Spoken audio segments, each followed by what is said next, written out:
Good morning student. जैसे कि आपको पता है कि हम वर्ब टॉपिक स्टार्ट कर रहे हैं बेसिक से, और आपका वर्ब के 3 पार्ट अपलोड हो चुके हैं।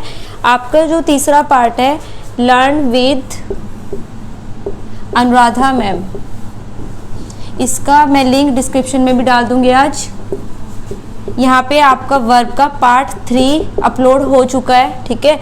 आज आपका जो भी बचा हुआ पार्ट है वर्ब का हम वो डिस्कस करेंगे। अगर आपने उस वीडियो को भी अगर देखा है, वैसे मैंने ग्रुप में डाल दिया था लिंक इसका, तो आज हम उससे आगे करेंगे। लास्ट शायद हमने छोड़ दिया था आपका शुड तक। यस, आपका शुड पार्ट कंप्लीट नहीं हुआ था। शुड से एग्जाम में काफ़ी सारे क्वेश्चन आपके आते हैं जो कि बहुत ज़्यादा इंपॉर्टेंट है शुड आपके लिए। सबसे पहली बात, शुड आपका कहाँ यूज़ होता है, कहाँ यूज़ करते हो शुड को? ओके, परमिशन एंड एडवाइस के लिए, ठीक है जी। लिख लीजिए, शुड का यूज़ एडवाइस और सजेशन के लिए किया जाता है। एडवाइस और सजेशन के लिए किया जाता है, के लिए किया जाता है। जैसे you should study English, exam में इतना इजी नहीं आता है। यू शुड स्टडी इंग्लिश, आपको इंग्लिश पढ़नी चाहिए। You should obey your parents, you should obey your parents, ठीक है जी। यहाँ पे थोड़ा सा शॉर्ट पार्ट बताना चाहूँगी। ऑलवेज रिमेंबर दैट शुड एक मॉडल वर्ब है, could modal verb, can modal verb, could, ठीक है जी, एंड वुड। जितने भी आपके मॉडल वर्ब्स हैं ऑलवेज रिमेंबर दैट उनके साथ वर्ब की फर्स्ट फॉर्म लगती है। ये पार्ट इंक्लूड कर लीजिए। जितने भी मॉडल वर्ब्स हैं उनके साथ क्या लगेगा, वर्ब की फर्स्ट फॉर्म लगेगी। लिख लीजिए शॉर्ट में, मॉडल वर्ब्स के साथ ऑलवेज वर्ब की फर्स्ट फॉर्म आपकी लगती है, ठीक है। ये आपने शायद लास्ट वीडियो में आपके पास ये है, उससे आगे हम डिस्कस करते हैं शुड का यूज। आपको पता होना चाहिए अगर लिस्ट के जस्ट बाद, अगर लिस्ट के जस्ट बाद क्या आ जाए, शुड आ जाए, शुड आ जाए, तो वह नेगेटिव पर्पस को शो करता है, तो वह नेगेटिव पर्पस को शो करता है, शो करता है। लिख लीजिए इसको। अगर लिस्ट के जस्ट बाद क्या आ जाए, आपका शुड आ जाए, तो वो आपका नेगेटिव पर्पस को शो करता है। He ran fast list, he should miss the train, he should miss the train. ध्यान से देखिए इसको। He ran fast, I am sorry fast लिखना, he ran fast list, he should miss the train. यहाँ पे important part क्या है, अगर लिस्ट के जस्ट बाद क्या आ जाए, आपका शुड आ जाए, तो ये किसको शो करता है, नेगेटिव पर्पस को शो करता है। इसी के अंदर आपने थर्ड रूल क्या लिखना है, अगर लिस्ट के साथ क्या आता है, शुड, शुड आता है। अगर लिस्ट के साथ क्या आता है, शुड आता है, तो आपने क्या नहीं लगाना, नॉट नहीं लगाना है, नॉट नहीं लगाना है, very important.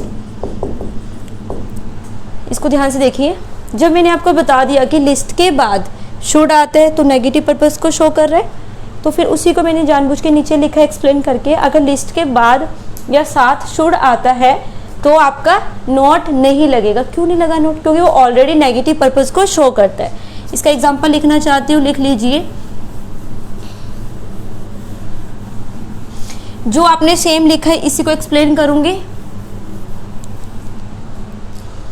He ran fast list, he should not miss the train. क्या ये मैंने ठीक लिखा है? हाँ जी, ठीक है। ये चेक करिए, he ran fast list, he should not miss the train. Definitely गलत है, लिस्ट के बाद शुड लगा हुआ है, ये पहले से नेगेटिविटी को शो करता है, तो आपने नॉट नहीं लगाना, यहीं पे गलती थी। ओके, आपके पास आपको पता होना चाहिए, always remember that list, list के साथ हमेशा क्या लगता है, वर्ब की फर्स्ट फॉर्म लगती है। लिख लीजिए, लिस्ट के साथ ऑलवेज वर्ब की फर्स्ट फॉर्म लगती है। टेक केयर लिस्ट ही फॉल, इसको देखिए, टेक केयर लिस्ट ही फॉल। स्टूडेंट आपको बताना चाहूंगी, ही के साथ, ही इज अ सिंगुलर, सभी ने पढ़ा है, ही के साथ वर्ब की फर्स्ट फॉर्म के साथ एस लगता है। मैंने क्या लिखा, फॉल। क्या ये ठीक है? बिल्कुल गलत है। क्या होना चाहिए यहाँ पे, फॉल्स होना चाहिए, जो आपने पढ़ा है। बट यहाँ पे फॉल आपका बिल्कुल ठीक है। रीजन क्या है जी? यस, लिस्ट के साथ, ये एक्सेप्शन है। स्टूडेंट ध्यान से देखिए, he goes to school, they go to school, they go to school. Please इस पॉइंट को ध्यान से देख लीजिए, एक्सेप्शन है, जो आप पढ़ते आ रहे हो उसको मैंने गलत प्रूफ किया है। यहाँ पे ही के साथ ES लगता है, दे के साथ ES या S या ES नहीं लगता। रीजन क्या है, he is a singular, I, we, you, they, इनके साथ क्या लगता है, वर्ब की फर्स्ट फॉर्म लगती है। But, he, she, it, name, इनके साथ क्या लगता है आपका, वर्ब की फर्स्ट फॉर्म के साथ S या ES लगता है। ये आपको पता है? यस। बट यहाँ क्या किया, ही फॉल लिखा है। क्या ये ठीक है? बिल्कुल ठीक है, क्योंकि मैं आपको एक्सप्लेन कर चुकी हूँ, लिस्ट के साथ हमेशा क्या लगता है, V1 लगता है, S नहीं लगाना है। ये बिल्कुल ठीक लिखा है। अगर मैं S कर देती हूँ तब ये आपका गलत हो जाता है।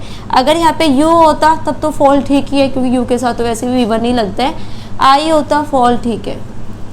शी होता, फिर भी फॉल ही होता है। यहाँ पे वैसे फॉल्स होता है, सी फॉल कभी नहीं होता। बट अगर लिस्ट आ जाए फिर शी फॉल हो जाता है। क्लियर है? शुड के यूज। चलो जी नेक्स्ट लिखते हैं, बहुत ईजी है, लिखिए ought to, ought to। Student जितने भी आज मैं आपको लिखवाने वाली हूँ इनको स्टार स्टार करके लिखे, सारे के सारे बहुत ज़्यादा इंपॉर्टेंट है, डायरेक्ट एग्जाम के क्वेश्चंस आते हैं यहाँ से आपके। लिखिए ought to, ये इतना इंपॉर्टेंट नहीं है, ought to। Students first rule लिख लीजिए, ought to के साथ हमेशा V1 लगेगा, ought to के साथ हमेशा वर्ब की फर्स्ट फॉर्म लगती है। लिख लीजिए, ought to के साथ हमेशा V1 लगता है। ought to का यूज किस लिए किया जाता है? ought to का यूज ड्यूटी और मॉरल ऑब्लिगेशन के लिए किया जाता है। इजी है, एग्जाम में कोई क्वेश्चन नहीं बनता इससे आपका। के लिए किया जाता है, कैसे? वे ought to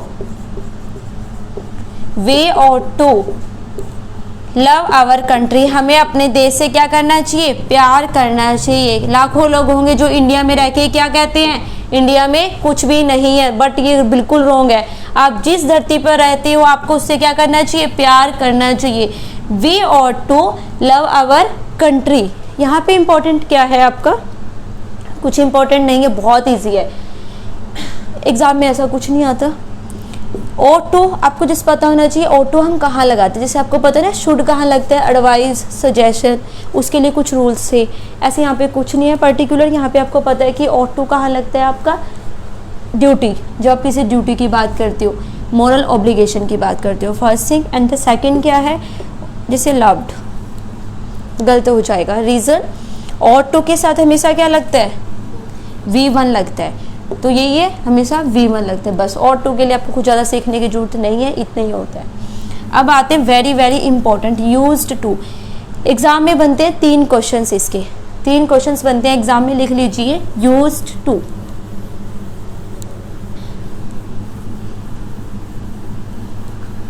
इसमें आपको इन्फिनेटिव और जिरंड वाला पार्ट आएगा, बट उसको मैं अलग से कराऊंगी। पर हाँ, यहाँ इसको ध्यान रखना है आपने, जब हम वहाँ वो पार्ट करेंगे तो आप उसको समझ पाओ जिसे आसानी से।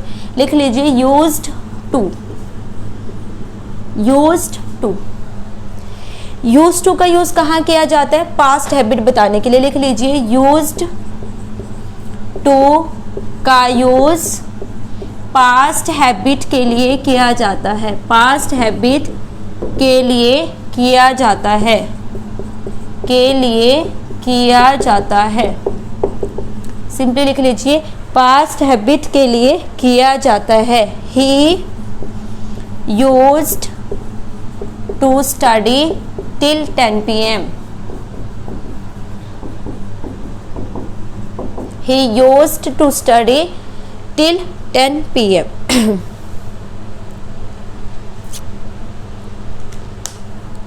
अब देखिए ध्यान से एक बार, वेरी इंपॉर्टेंट, एग्जाम में बहुत क्वेश्चन रिपीट होता है इससे। Use to, important part is that ये हमेशा किस लिए यूज होता है? पास्ट के लिए। ही के साथ अगर मैं यूज टू लगाती हूँ, आई यूज टू भी होगा, आई के साथ भी यूज टू ही होता है, ठीक है। शी के साथ भी यूज टू, दे के साथ भी यूज टू, फर्स्ट थिंग, ठीक है। ये सबके साथ सेम ही होता है, I use to, she use to and they use to. और ये किस लिए यूज होता है? पास्ट हैबिट बताने के लिए। जब भी आप किसकी बात करते हो? पास्ट हैबिट की, तो आपने क्या लगाना है? यूज्ड टू लगाना है। और इम्पोर्टेंट पार्ट यहाँ पे क्या है? वर्ब की फर्स्ट फॉर्म। अगर यूज टू, ध्यान से देख लीजिए, अगर यूज टू सिंगल ऐसे यूज होता है तो it will take always V1। इसको ऐसे करके स्टार लगाइए। यूज टू के साथ स्टूडेंट हमेशा रिमेंबर दैट V1 लगेगा। ये मैं इसलिए बता रही हूँ क्योंकि एक और क्वेश्चन है सेम टू सेम इसी के साथ, वहां पे मैं ING लगाऊंगी, उसको भी एक्सप्लेन करूंगी, इसलिए बता रही हूँ। अगर देखिए यहाँ पे इससे पहले कुछ नहीं लिखा ना, नो, एज अ किससे यूज हुआ है? ये मेन वर्ब। तो यहाँ पे इससे पहले कुछ नहीं लिखा हुआ है, तो यहाँ पे ये V1 लेगा, ठीक है। Past habit. एक और क्वेश्चन देखते हैं।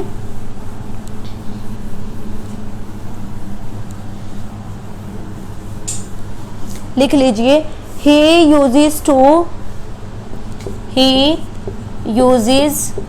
to study till 10 p.m. and goes to sleep goes to bed कर लीजिए, and goes to bed लिख लीजिए सिंपली। ओके, इसको देखिए, and then goes to bed। इससे फर्क नहीं पड़ता, जस्ट यहाँ पे आपको मतलब पता होना चाहिए। इसको देखिए, यहाँ पे गोज लिखा हुआ है। अगर मैं, सभी स्टूडेंट ध्यान से देखिए, अगर मैं गो के साथ एस या ES लगाती हूँ तो ये क्या होता है? प्रेजेंट को शो करता है, यस या नो? प्रेजेंट हैबिट को शो करता है। सभी को पता है, अगर आप प्रेजेंट की हैबिट की बात करते हो तो वर्ब की फर्स्ट फॉर्म के साथ क्या लगता है आपका? एस या ES लगता है या V1 लगता है, ठीक है जी। क्या आपने कभी ऐसा पढ़ा है अगर आप प्रेजेंट की बात करते हो तो यूज को यूजेस कर दीजिए? नो, यस या नो? गलत है ना? बिल्कुल। यहाँ पे ये बिल्कुल गलत लिखा हुआ है, आपको पता होना चाहिए। तो इसको, इसकी एक्सप्लेनेशन लिखिए। प्रेजेंट हैबिट को शो करने के लिए, हैबिट को शो करने के लिए हमेशा सिंपल प्रेजेंट टेंस का यूज होता है। सिंपल प्रेजेंट टेंस का यूज होता है, टेंस का यूज होता है। बहुत इंपॉर्टेंट है स्टूडेंट, यूज होता है। अगर आप पास्ट की हैबिट की बात कर रहे हो आप यूज टू कर दीजिए, पर ये नहीं है कि अगर आप प्रेजेंट की बात करें, क्योंकि अब देखो इन्होंने यहाँ से कैसे खेला आपके साथ। सबको पता है कि एस या ES लगाना होता है, यूज वर्ड के साथ एस लगा दिया, वो सोचेंगे ठीक तो है, यूजेस टू, बट रोंग है। ऐसा कभी नहीं करना है आपने। अगर आप पास्ट की हैबिट की बात कर रहे हो तो क्या लगाइए? यूज्ड टू लगाइए, नो डाउट, बिल्कुल ओके है। अगर आप प्रेजेंट में किसी भी डेली एक्शन की बात करते हो, रूटीन एक्शन की बात करते हो, किसी हैबिट की बात करते हो, तो आपने हमेशा क्या लगाना है? सिंपल प्रेजेंट लगाना है। तो ये गलत है, यहाँ से आपने क्या करना है? यूजेस टू को रिमूव करिए। यहाँ पे वर्ब क्या है आपकी? स्टडी, इसकी फॉर्म बनाइए IES। He studies till 10 PM। वह 10 बजे तक पढ़ता है, उसके बाद वह बेड पे मतलब सोने चला जाता है। ठीक है, ये प्रेजेंट की बात कर रहा है। आप यूजेस टू इसको नहीं कर सकते, लिख लीजिए इसको। हो गया। अब यहाँ पे देख लीजिए, वेरी इंपॉर्टेंट,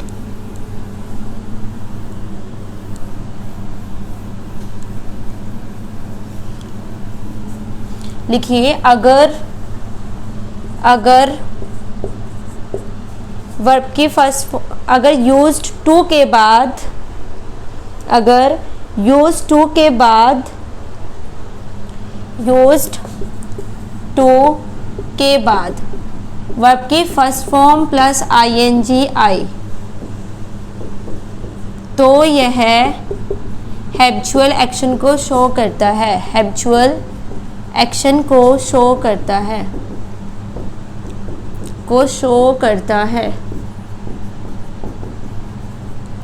अगर यूज टू के बाद वर्ब की फर्स्ट फॉर्म के साथ ING I, be plus use to, यहाँ पे लिखिए be plus use to, be plus use to लिखिए इसको।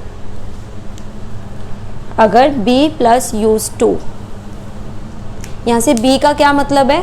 अच्छा, आपको बी की फॉर्म्स पता है कौन कौन सी होती है? Is am are, was were, है ना, बीन पता है। प्रेजेंट में इज एम आर, पास्ट में was were and last one been होती है परफेक्ट के अंदर। Yes, very good. देखिए एक बार, वेरी इंपॉर्टेंट। वैसे मैं अभी क्या पढ़ा के आई हूँ आपको, यूज टू के साथ हमेशा क्या लगता है? V1 लगता है। बट यहाँ देखिए, अगर be plus use to, be plus used to, ये एक फॉर्मेशन है, आपको रटी होनी चाहिए। Be plus use to plus verb की फर्स्ट फॉर्म के साथ ING, अगर ऐसा कुछ मिलता है ना, तो ये भी आपका हैबिचुअल एक्शन को शो करता है। अभी क्या पढ़ के आई हो? यूज टू तो पास्ट के लिए यूज करते हैं, यस, हैबिट्स को शो करना है, प्रेजेंट लगाते हैं। बट मैंने क्या इंक्लूड कर दिया? अगर मैं क्या करती हूँ, यूज टू से पहले अगर कोई भी वर्ब होती है, ध्यान से देखिए, अगर यूज टू के बाद क्या होती है? कोई भी वर्ब होती है, तो उसके बाद अगर आपको क्या होता है? वर्ब की फर्स्ट फॉर्म के साथ ING, तो भी ये क्या शो करते हैं? हैबिचुअल एक्शन को आपका शो करता है, फर्स्ट थिंग। अब एक क्वेश्चन लिखिए, ही या I am used to, I am used to getting up early in the morning, मुझे सुबह जल्दी उठने की आदत है, ऐसे लिख लीजिए। I am used to getting up early in the morning, early in the morning। अब यहाँ पे ना इंपॉर्टेंट पार्ट क्या आ रहा है, जो एग्जाम में गलती आती है। अभी टीचर आपको पढ़ा के हटाए कि यूज टू के साथ हमेशा क्या लगता है? वर्ब की फर्स्ट फॉर्म लगती है। बट आपको यहाँ पे क्या याद करना है? अगर यूज टू से पहले कोई और वर्ब आ जाए, आगे ना एम, यहाँ पे इज भी हो सकता था, आर भी हो सकता था, ही इज हो सकता है, दे आर हो सकता है ना, ही के साथ इज लगता है नो डाउट, दे के साथ आर लगता है। ओके, यूज टू हुआ तो यहाँ पे आपने ये पार्ट भूलना नहीं है। एग्जामिनर गलती कैसे देता है? यूज टू गेट करेगा। ध्यान से देखिए स्टूडेंट, गलती क्या आती है एग्जाम में? यूज टू गेट आएगा। आप सोचोगे ठीक है भाई, यूज टू के साथ मैम ने V1 बताया है, बट आंखें खुली रखनी चाहिए, एग्जाम में वर्ब भी आगे। अगर कोई वर्ब होती है तो क्या होता है? ING होता है, रटा होना चाहिए बिल्कुल, वेरी वेरी इंपॉर्टेंट, आपको पता होना चाहिए, क्योंकि ये भी एक रूल है। बताती हूँ, चलो पहले लिख लीजिए, ऐसे इसको स्टार कर लीजिए।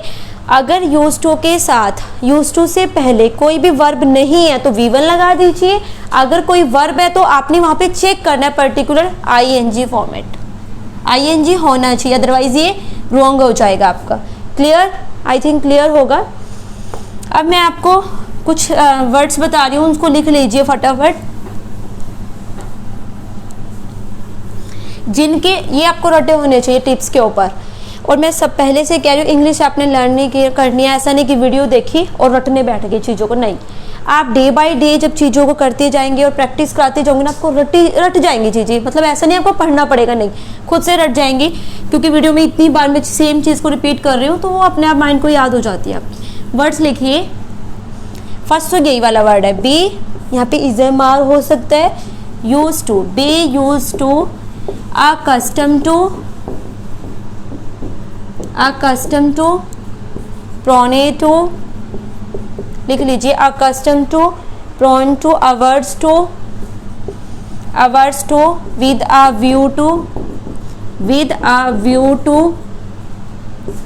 with a view to, devoted to, devoted to, addicted to, addicted to, addicted to, in addition to, look forward to, in addition to, in addition to, look forward to, look forward to, लिख लीजिए look forward to, owning to, given to, owning to, given to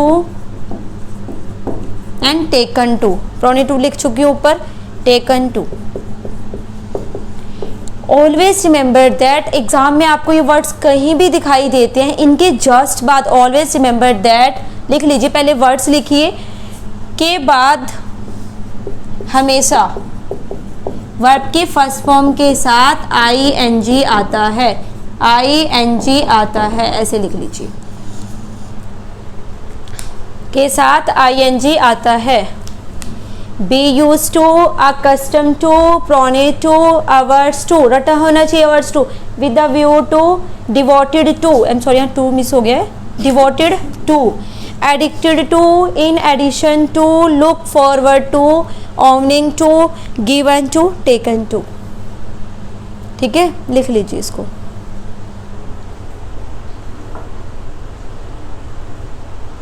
object to miss हो गया शायद, लिख लीजिए object to also, object to.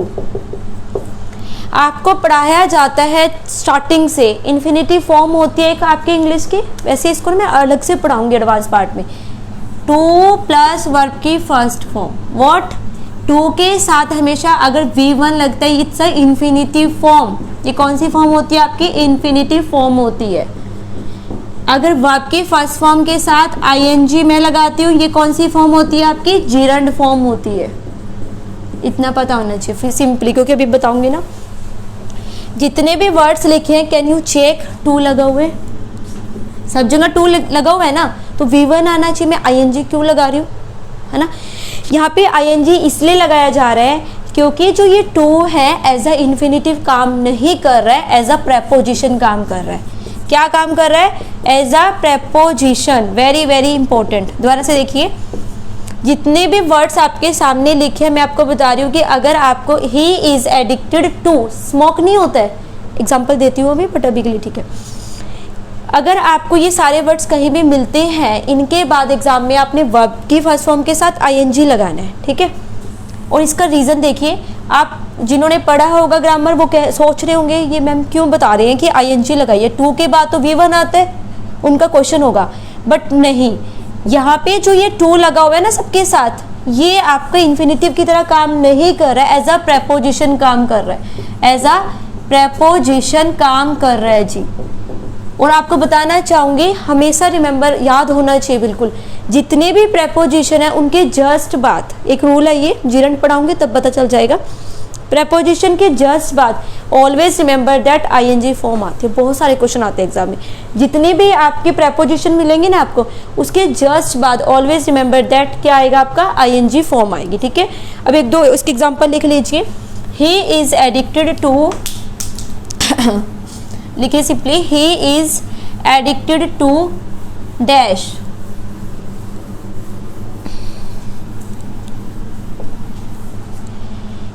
he is addicted to dash। Examiner पूछता है smoke या स्मोकिंग। एग्जामिनर देखो आपको क्या चाह रहा है आपसे, एग्जामिनर को पता है स्टूडेंट पढ़ के आया, आई एम सॉरी, टू के साथ V1 लगता है स्मोक, बट नहीं, आप पढ़ के आ चुके हो, क्या पढ़ के आ चुके हो, एडिक्टेड टू के साथ हमेशा क्या लगता है, ing। यहाँ पे क्या आएगा, एडिक्टेड टू स्मोकिंग। क्लियर, ठीक है जी। एक और एग्जांपल देती हूँ, जो मैंने अभी क्या ऐड किया है, जो ये टू वर्ड है ना, यहाँ पे प्रेपोजिशन का काम कर रहा है, और प्रेपोजिशन के जस्ट बाद ऑलवेज रिमेंबर दैट क्या लगता है, वर्ब के फर्स्ट फॉर्म के साथ ing, मतलब जीरंड फॉर्म। एक क्वेश्चन देती हूँ, ये जो वर्ड्स लिखे हैं इनसे अलग है। Bats are capable of dash the ultrasonic waves, ultrasonic waves, लिखिए इसको। Bats are capable of the ultrasonic waves. Examiner पूछते हैं हियर या हियरिंग, क्या आएगा? हियरिंग आएगा। अभी आप देख लीजिए कैपेबल जो वर्ड है इसके साथ फिक्स प्रेपोजिशन क्या होती है? Of.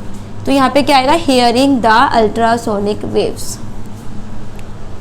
Bats are capable of hearing the ultrasonic waves. वो वर्ड्स जो मैंने आपको लर्न करने के लिए बोले, और ये जो मैं आपको बता रही हूँ ना कि जो ये टू है यहाँ पे एज अ प्रेपोजिशन काम कर रहा है। यस, तभी मैंने आपको एग्जांपल दिया है कि जितने भी प्रेपोजिशन होंगे उनके जस्ट बाद ऑलवेज रिमेंबर दैट कौन सी फॉर्म आएगी? आईएनजी फॉर्म आएगी। एग्जाम में बहुत क्वेश्चन आते हैं, धीरे धीरे पढ़ोगे रिफ्रेन फ्रॉम भी आता है, अब्सटेन ऑफ आता है, काफ़ी सारे क्वेश्चन हैं। वो आपको जीरन में मैं कुछ लिखवाऊंगी भी आपके, जब आपको जीरन्स पढ़ाए जाएंगे। अब उससे भी ज़्यादा इम्पॉर्टेंट, मतलब आप ये देख लीजिए आज की वीडियो का सबसे बेस्ट पार्ट यही रहने वाला है। और आपके आज वर्ब का जो बेसिक है ना, आपका बेसिक आज कंप्लीट हो जाएगा बिल्कुल। इससे ज़्यादा बेसिक पढ़ने की जरूरत नहीं है। अगर आप ये भी अच्छे से पढ़ लेते हो ना, एग्जाम में आपके क्वेश्चन को सॉल्व करने का तरीका आपको आसानी से आप सॉल्व कर लोगे एग्जाम में क्वेश्चन। अब हम बात करते हैं डेयर एंड नीड। इसको अच्छे से लिखिए, dare and need, very very important. अब आते हैं स्टूडेंट हम मॉडल वर्ब्स के ऊपर। जब मैंने आपको मॉडल वर्ब स्टार्ट किया था तब मैंने आपको स्टार्टिंग में एक वर्ड बोला था, क्या आप मुझे बताओगे क्या बोला था मैंने? जब मॉडल वर्ब स्टार्ट हुई थी ना, मैंने आपको एक वर्डिंग बोली थी, सुन लीजिए।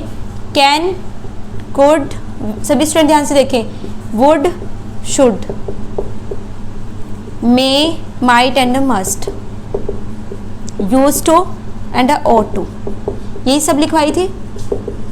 लास्ट वन क्या थी? Dare and need.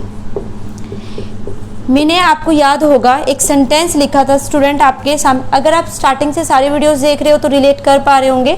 मैंने एक सेंटेंस लिखा था, ही कैन फास्ट,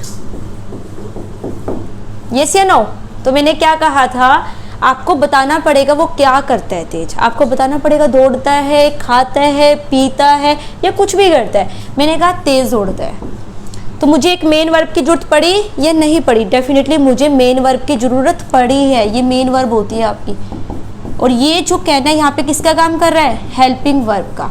तो यहाँ से मैंने क्या कंक्लूजन निकाला था, जितने भी वर्ड्स है can, could, would, should, may, might, must भी है यहाँ पे, use to and ought to, ये हमेशा किसका काम करेंगे? हेल्पिंग वर्ब का काम करेंगे। ये कभी भी मेन वर्ब का काम नहीं करेंगे, ठीक है। बट यहाँ पे दो वर्ड्स से, कौन कौन से? Dare and need. डेयर और नीड ऐसे वर्ड्स हैं जो कभी कभी किसका काम भी करते हैं? मेन वर्ब का काम करते हैं। यहाँ मैं प्रूफ करूँगी कैसे। लिखना स्टार्ट करें। फर्स्ट सबसे पहले यही लिख लीजिए, डेयर और नीड। डेयर, एग्जाम में बहुत क्वेश्चन आते हैं जी, इन्फिनिटिव फॉर्म में क्वेश्चन यहीं से बनता है आपका। डेयर एंड नीड के साथ, नहीं आई एम सॉरी, डेयर और need as a main verb भी काम करते हैं। एज अ मेन वर्ब भी काम करते हैं, ये यूज होते हैं। आप सिंपल जो भी आपको देखो स्टूडेंट, यहाँ पे एज कभी भी मैं इंग्लिश यूज, आपके सामने कभी मैं इंग्लिश की क्लास है आपकी, बट मैं इंग्लिश में कुछ नहीं लिखती। रीज़न इसके पीछे ना एक है, क्योंकि मेरा सबसे मोटिव यही है कि जितने भी स्टूडेंट मुझे देख रहे हैं वो मुझसे रिलेट कर पाएँ, उनको सबको समझ आए। क्योंकि बहुत सारे चैनल है, आप कहीं से भी पढ़ सकती हो, बट मैं उन स्टूडेंट्स को पढ़ा रही हूँ जिन्होंने कभी कंपटीशन की तैयारी नहीं की और वो सब कुछ समझ पाए, अच्छे से उनको समझ आए। बाद में आप इसको इंग्लिश में ट्रांसलेट करिए, जैसे मर्जी कर लीजिए, अभी के लिए समझ आना जरूरी है। अब एक क्वेश्चन लिखती हूँ, ही नीड्स यू, यस या नो? ही नीड्स यू या I need you. He needs मी, उसे मेरी जरूरत है, या उसे तुम्हारी जरूरत है। आई नीड यू, मुझे तुम्हारी जरूरत है। अब आप यहाँ पे चेक करिए, क्या मैंने इस नीड की बजाय या इस नीड की बजाय कोई और वर्ब लगाई है सेंटेंस के अंदर? अब जो स्टूडेंट सोचते हैं हम पहले इन्फिनिटिव फॉर्म पढ़ ले या हम जीरंड फॉर्म पढ़ ले, सभी स्टूडेंट्स, तो आप खुद सोचिए, जब आपको वर्ब्स के बारे में ही नहीं पता तो आप कैसे करोगे? अब आपको एटलीस्ट पता तो है कि वर्ब होती क्या है। अब यहाँ देखिए ना, अब यहाँ पे सिर्फ इस सेंटेंस को पढ़िए, मी, ही, सबको पता है सब्जेक्ट है, ऑब्जेक्ट है, सब्जेक्ट है, ऑब्जेक्ट है, और यही बचा है, यही वर्ब है। यस या नो? क्या आपको इस सेंटेंस में कोई और वर्ब दिखाई दे रही है? नहीं दिखाई दे रही है। और मैंने आपको फर्स्ट यही बोला था, अगर किसी भी सेंटेंस के अंदर एक ही वर्ब आती है तो वो किसका काम करती है? मेन वर्ब का काम करती है। तो मैंने आपको यही पढ़ाया है, जितनी भी मॉडल वर्ब्स होती है वो एज अ हेल्पिंग वर्ब काम करती है, बट डेयर और नीड कैसे काम करती है? एज अ मेन वर्ब काम करती है। वो यहाँ पे प्रूफ होते हैं। ठीक है जी। अब जो एग्जाम में क्वेश्चन आते हैं हम वो डिस्कस करेंगे। लिखिए, वेरी वेरी इंपॉर्टेंट, लिख लीजिए, डेयर और नीड, डेयर और नीड इंटेरोगेटिव, डेयर और नीड इंटेरोगेटिव और नेगेटिव सेंटेंस में, नेगेटिव सेंटेंस में, नेगेटिव सेंटेंस में कभी भी 2+V1, इसको देखिए ये बहुत इंपॉर्टेंट पार्ट है। 2+V, ऐसे ना लाइन लगा लिया करो जब भी कोई इंपॉर्टेंट पॉइंट्स बोलती हूँ आपको। कभी भी 2+V1 यूज नहीं करते, अगर ये नहीं करते, अगर ये हेल्पिंग वर्ब की तरह यूज हो, अगर ये हेल्पिंग वर्ब की तरह यूज हो। वेरी इंपॉर्टेंट, लिख लीजिए इसको, बहुत इंपॉर्टेंट पार्ट है स्टूडेंट। इसको ना समझने में काफी स्टूडेंट कंफ्यूज रहते हैं, तो इसलिए मैं इसको बिल्कुल आराम से पढ़ाऊंगी। इसको आप देख लीजिए बस। जैसे कि मैं एक सेंटेंस लिखती हूँ आपके सामने। देखो स्टूडेंट, मैंने ना आपको फर्स्ट ही हेल्पिंग वर्ब और मेन वर्ब पढ़ाई थी। आपको बताया था मैंने मेन वर्ब क्या होती है और हेल्पिंग वर्ब क्या होती है। और मैंने ये भी बताया था, एक सेंटेंस है जैसे अगर वहाँ पे एक ही वर्ब है तो वो मेन वर्ब का काम करिए, चाहे वो हेल्पिंग भी हो। यस, अगर आपका सेंटेंस के अंदर 2 वर्ब आ जाए तो आपको पता है हेल्पिंग कौन सी है और मेन वर्ब कौन सी है। ठीक है, मैं एक क्वेश्चन लिखती हूँ आपके सामने। अभी इसको ना पढ़े, अभी लिख लिया है, ठीक है, इसको मैं समझाऊंगी क्योंकि स्टूडेंट इसको पढ़ते भी हैं और कंफ्यूज रहते हैं, कितनी बार भी पढ़ ले। आई नीड हेल्प हिम, लिखिए इसको, आई नीड हेल्प हिम, लिख लीजिए इसको सिंपली।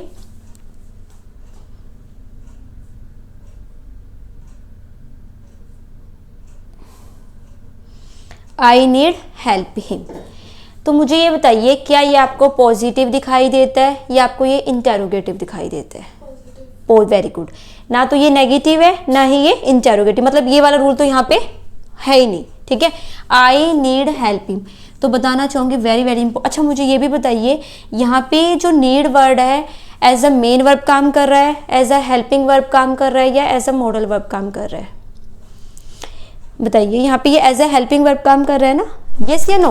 क्योंकि ये मेन वर्ब हो जाएगी हेल्प। यस, और ये क्या काम कर रहा है? Helping verb. जैसे हमने ये ऊपर लिखा है इसका बिल्कुल अपोजिट, ध्यान से देखिए।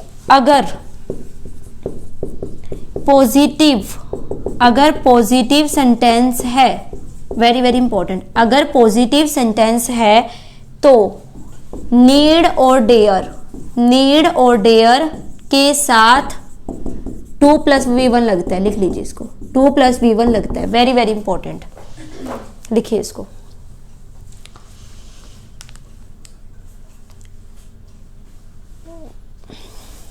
लिख लीजिए, यहां से नहीं दिखाई दे रहा होगा आपको, एक बार थोड़ा से कर देते हैं इसको।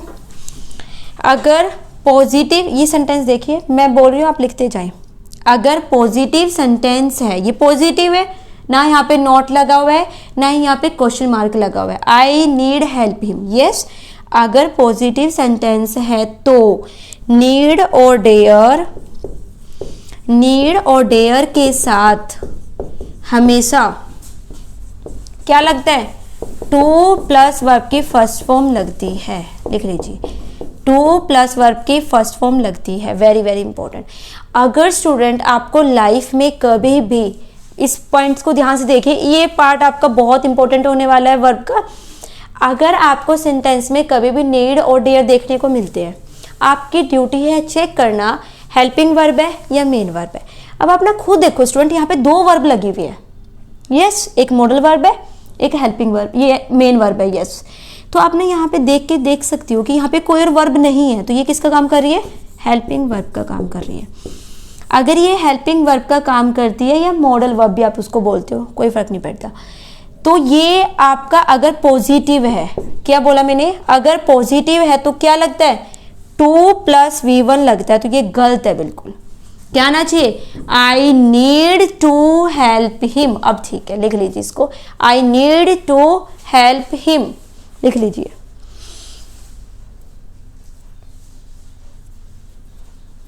एक और सेंटेंस, इसको रिमूव कर दी हूँ, ये एक्सप्लेन करेंगे अभी। ये जो ऊपर लिखा हुआ है इसको मैं रिमूव नहीं कर रही हूँ अभी, इसको ऊपर से देखिए। नेक्स्ट सेंटेंस, इफ आई से ही needs to work hard, he needs to work hard, ये ठीक लिखा हुआ है? यस, बिल्कुल ठीक है, क्योंकि ये क्या है आपका? पॉजिटिव सेंटेंस है, तो ये बिल्कुल ठीक लिखा है। 2 + V1 बिल्कुल ठीक है यहाँ पे। ठीक है जी।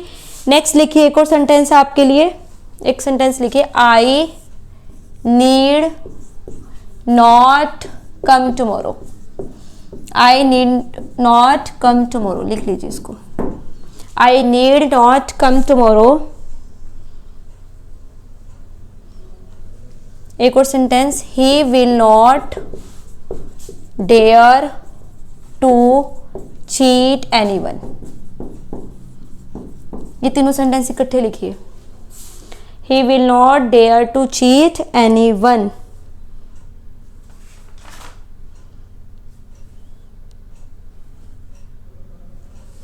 एक और सेंटेंस लिखिए, she does not dare to go there, लिख लीजिए, she does not dare to go there.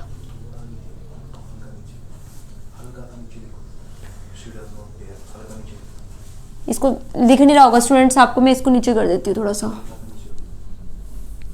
यहाँ लिख देती हूँ नीचे, देखिए इसको, she does not dare to go there।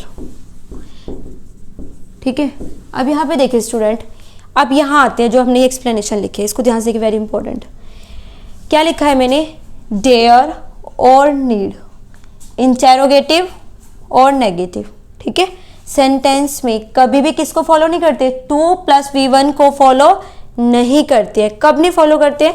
अगर ये हेल्पिंग वर्ब की तरह यूज हो। ठीक है, ये पॉइंट याद रह जाएगा। अब यहाँ आइए, आई नीड नॉट कम टुमारो। यहाँ पे बताइए, एक तो कम है, एक नीड है।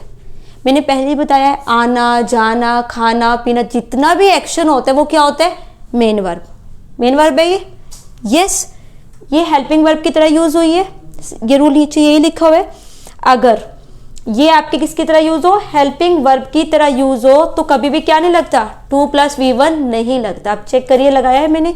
नहीं लगाया। नीचे आइए, he will not dare to cheat anyone. Cheat धोखा, ठीक है, डेयर, एंड यहाँ पे देखिए विल।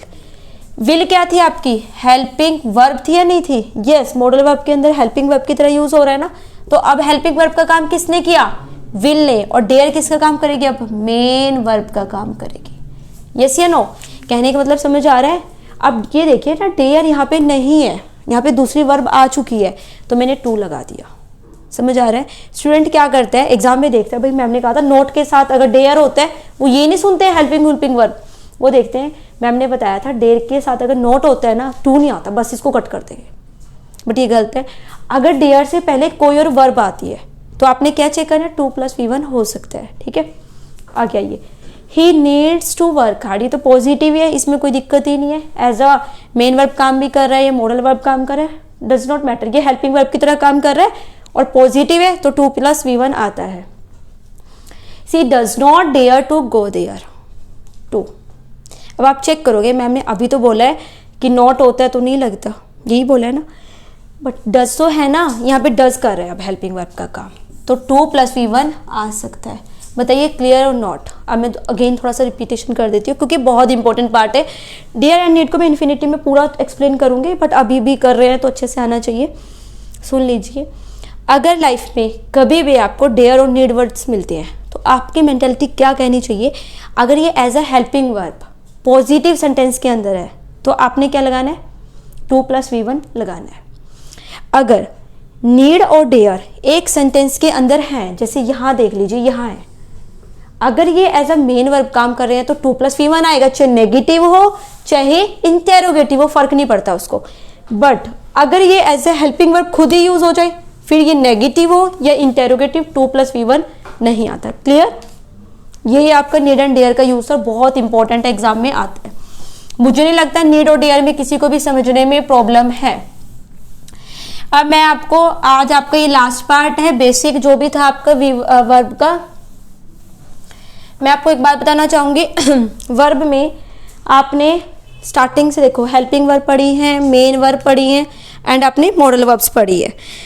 मॉडल वर्ब्स के अंदर मैंने जो पॉइंट इंक्लूड किया था वो आज आपका नीड एंड डेयर का कंप्लीट हो चुका है कि नीड एंड डेयर सेंटेंस में विदाउट मेन वर्ब भी आ सकती है, आपने लगा के दिखाई है खुद से, ठीक है। और आपके जितने भी पार्ट है, इसके बाद आपका एक आता है एडवांस पार्ट जिसमें इन्फिनिटिव, जीरंड, पार्टिसिपल्स हम पढ़ते हैं, नो डाउट उसको हम पढ़ेंगे। मुझे लगता है आपको वर्ब टॉपिक अच्छे से समझ आया होगा, कोई डाउट नहीं है। अगर किसी को कोई डाउट होता है तो प्लीज़ कमेंट्स में नीचे पूछ लीजिए जहाँ भी समझ ना आता हो। और आज का जो भी पार्ट था इसमें से according to me need and dare most important, use to most important. क्यों? क्योंकि यूज टू के साथ मैं V1 लगाती हूँ, बट अगर यूज टू से पहले मैंने क्या लगा दिया, कोई भी वर्ब लगा दी, तो मैं क्या लगाती हूँ, ING लगाती हूँ। क्लियर और नॉट? ये आज का डिटेल है, इतना सा ही इंपॉर्टेंट है। नीड एंड डेयर का भी थोड़ा सा रिपीट करती हूँ। नीड एंड डेयर, नीड और जो डेयर है एक सेंटेंस में एज अ मेन वर्ब काम कर सकता है, no doubt, first thing.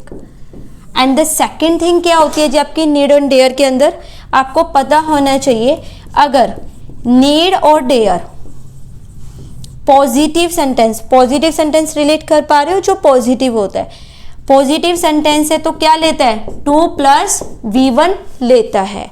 But अगर क्या हो, नेगेटिव का मतलब नॉट, ठीक है, एंड इंटेरोगेटिव हो, अगर नेगेटिव और इंटेरोगेटिव होता है तो ये 2 + V1 नहीं लेता। बट ये भी पता होना चाहिए कब नहीं लेता, जब ये ऐसा हेल्पिंग वर्ब काम करे। अगर ये एज ए हेल्पिंग वर्ब काम ही नहीं कर रहा, आपके सामने एग्जांपल था, she will not dare to go there, तो वहां पे क्या है, विल है ना, तो वहां पे ये आ सकता है 2।